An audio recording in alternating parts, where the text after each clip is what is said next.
The world seemed to freeze as the forest awakened around them. Daniel, Farah, and Aisha were standing at the entrance to Shagan Forest. In front of them was the road that would take them back home, and in front of them was a choking darkness that was filled with numerous bright eyes. The spirits moved slowly at first, drifting like pale smoke between the trees. But as the moon brightened, their forms sharpened, bodies torn, faces twisted by centuries of pain, limbs bending like broken roots. Daniel said in a low voice, "We must flee now." Farah nodded frantically. "Don't turn around, don't listen, just run." Aisha was unable to move.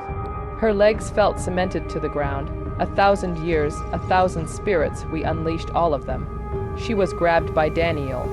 "Aisha, listen to me. This is not how we die." And they ran.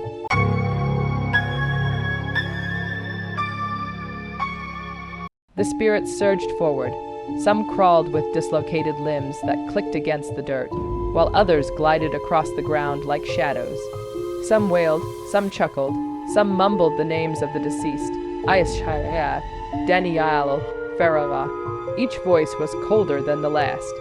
The three sprinted down the forest road, adrenaline burning through their limbs. Farah gasped, "They're getting closer." Aisha looked back, instantly regretting it.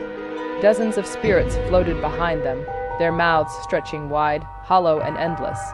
Aisha felt a little of her warmth escape as one of them reached forward, its fingers gracing her hair. Daniel shouted, "The car, I see it." Their vehicle sat exactly where they had left it earlier, doors still open from their frantic escape. They dove inside. Daniel twisted the keys. Click, click, nothing. The spirits approached, their glowing eyes illuminating the darkness like ghostly lanterns. Farah screamed, "Start the car." "I'm trying." The windows let in a cold mist. The temperature dropped. The windshield developed frost. The spirits were almost upon them. Click, virararara, the engine roared to life. Daniel slammed the accelerator, and the car lurched forward, tires screeching. For a moment, they saw the spirits fade into the trees, their whispers trailing behind like dying echoes. Farah collapsed against the seat, trembling. "We made it, we actually made." She was cut off when the roof suddenly shook. Another thump, and yet another, then dozens. The spirits were on top of the car. As streaks of dark residue were left behind by pale hands slamming the windows, Daniel swerved desperately. One push away from braking, the roof dented inward. Aisha cried out, "We have to get off this road. We need shelter." Daniel barked, "What shelter?" from them, but Aisha made a point. Ahead, through the twisting branches, stood an old, forgotten stone shrine, half collapsed but still standing, and it glowed faintly with a golden light.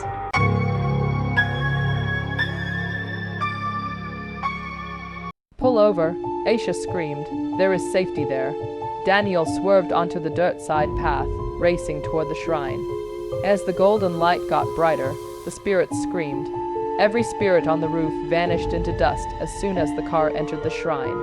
Farah breathed out shakily. "What is this place called?" Aisha got out of the car and stared at the wreckage. "It's older than Nahara, greater in age than the forest, something precious." Inside the shrine stood a circular platform with faint inscriptions, symbols similar to the ones on the stone box she had returned. Daniel went over the carvings with his fingers. This was meant to contain spirits, wasn't it? Aisha nodded slowly, or cleanse them. Farah stepped back. "No, no more rituals. The most recent one we barely made it through." Aisha gave a head shake. "This is not a routine. It's a seal, a lock." She looked determinedly at her friends with trembling eyes. "And I think I'm the key." She was grabbed by Farah. "Aisha, don't say that. You're not sacrificing yourself." Aisha looked into the eyes of her friend. "This all started because I touched the altar, because Nahara marked me. If anyone can end this, it's me." The voice of Daniel cracked. "We promised we'd stick together. We didn't travel this far to risk losing you." Aisha made her way to the platform. In response to her presence, the inscriptions began to shine brighter right away.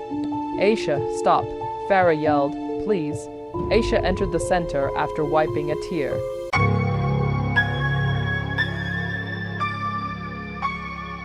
The ground trembled, the forest roared, a bone-chilling wind swept across the shrine.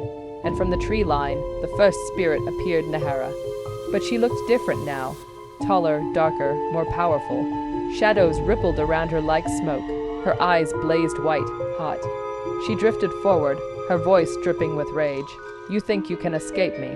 This soul was mine long before she was born. Daniel stepped between Aisha and the spirit. You'll have to go through us. Nahara raised her hand, and Daniel was thrown back violently, crashing into a stone pillar. Farah yelled in pain. Aisha's heart pounded. Nahara, why me? The spirit floated closer, because you had an impact on my past. You carried my heart. I was fully awakened by you. Her face twisted into a cruel, hollow smile. And now, you will take my place. Aisha violently shook her head. No, you will not take me. She placed her hands on the glowing inscriptions. A flash of golden light came out of the shrine in response. Nahara recoiled, screeching, "Stop!" Aisha's body felt like it was burning from the inside. She was overcome by an ancient and overwhelming surge of energy. Farah rushed forward. "Aisha, you're going to kill yourself." With an odd calm, Aisha's voice echoed. "If it ends the curse, it's worth it."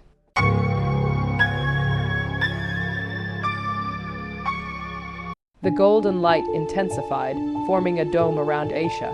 The spirits outside wailed as the barrier expanded. Nahara shrieked, clawing at the edges of the dome. "You do not know what you are doing."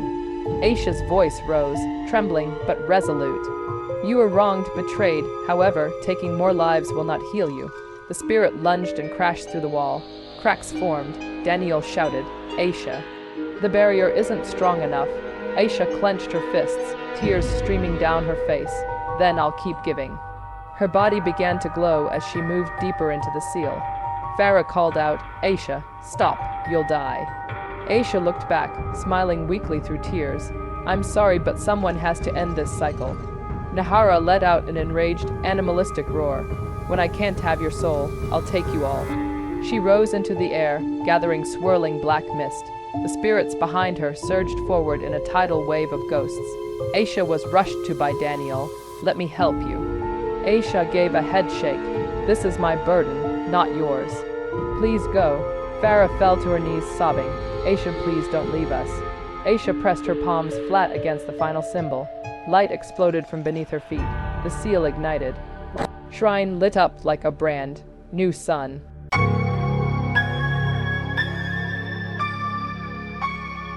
The spirits screamed in unison, breaking the silence. Nahara reached for Aisha, claws extended, face contorted in fury.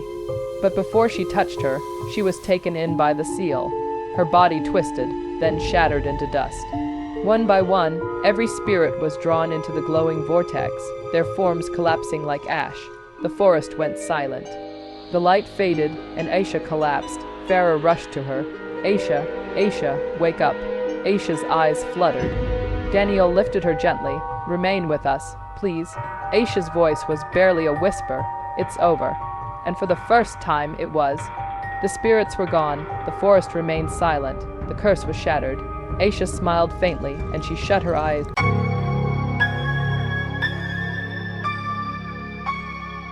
Shagan Forest was no longer a threat to the village. The whispers stopped. No spirits roamed. Farah and Daniel visited the shrine often. They placed flowers. They spoke to the wind. They remembered their friend, the girl who ended 1,000 years of suffering. But sometimes, just sometimes, when the wind blew through the trees at dusk, they heard a soft voice whisper their names. Not angry, not haunted, yet warm, Aisha's voice, watching over them.